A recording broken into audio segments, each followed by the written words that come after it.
Assalamualaikum warahmatullahi wabarakatuh. Alhamdulillah, alhamdulillahirabbil alamin.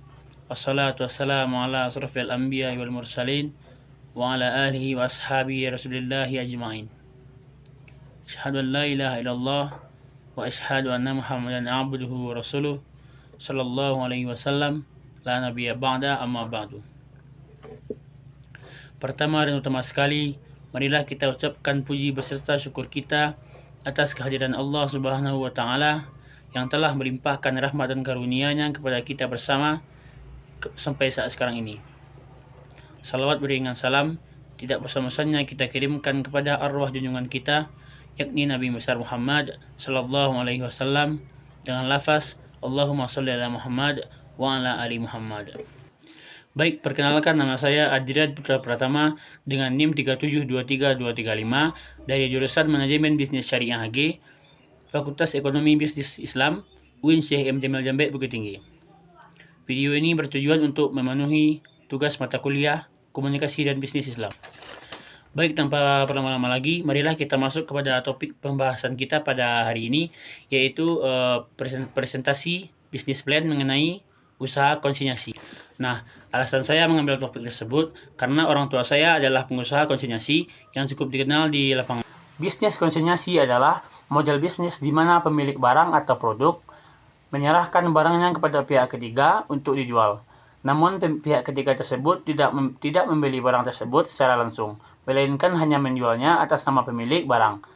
Setelah barang terjual, pihak penjual akan mendapatkan komisi atau persentase tertentu dari hasil penjualan, sementara sisanya diberikan kepada pemilik barang. Dalam bisnis konsinyasi, risiko pemilik barang rendah karena barang yang tidak terjual dapat dikembalikan, dan pihak penjual tidak perlu melakukan pembayaran penuh di muka.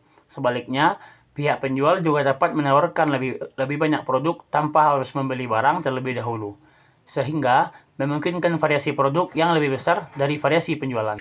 Usaha konsinyasi yang saya jalani bersama orang tua adalah sejenis goreng-gorengan, buah-buahan, kue, dan macam-macam makanan pengganti makanan pokok lain.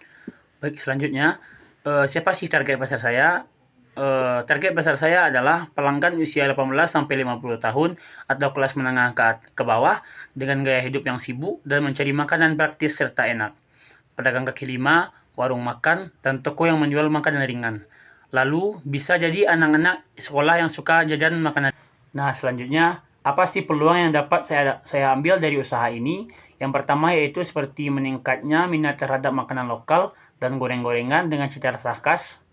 Terus adanya kebutuhan untuk memperluas saluran distribusi gorengan bagi pedagangan kecil yang kesulitan dalam menjangkau pasar yang lebih luas. Baik, selanjutnya bagaimana sih cara saya untuk memasarkan usaha saya tersebut? Yaitu yang pertama dengan membangun akun media sosial seperti Facebook, IG, atau lainnya untuk menarik perhatian dari konsumen. Lalu menyediakan website atau platform e-commerce untuk pemesanan gorengan atau makanan lain secara online termasuk opsi delivery. Baik, selanjutnya harga yang saya berikan untuk produk-produk saya itu disesuaikan dengan biaya operasional margin, keuntungan, serta harga pasar gorengan sejenisnya. Serta menawarkan promosi seperti diskon untuk pengambilan produk dalam jumlah besar. Nah, selanjutnya pemilihan produk atau bahan baku yang saya gunakan yaitu bahan baku yang berkualitas dan tentu saja aman, karena pasti akan mempengaruhi rasa. Lalu, proses penjualan yang saya lakukan adalah dengan cara menitipkan barang usaha saya pada pedagang kaki lima, warung makan, dan toko yang menjual makanan ringan lainnya. Dan pembagian keuntungan yang biasanya saya gunakan adalah 60% untuk saya dan 40% untuk usaha konsinyasi yang saya titipkan. Nah, yang terakhir, apa saja sih tantangan atau risiko yang saya alami untuk usaha ini?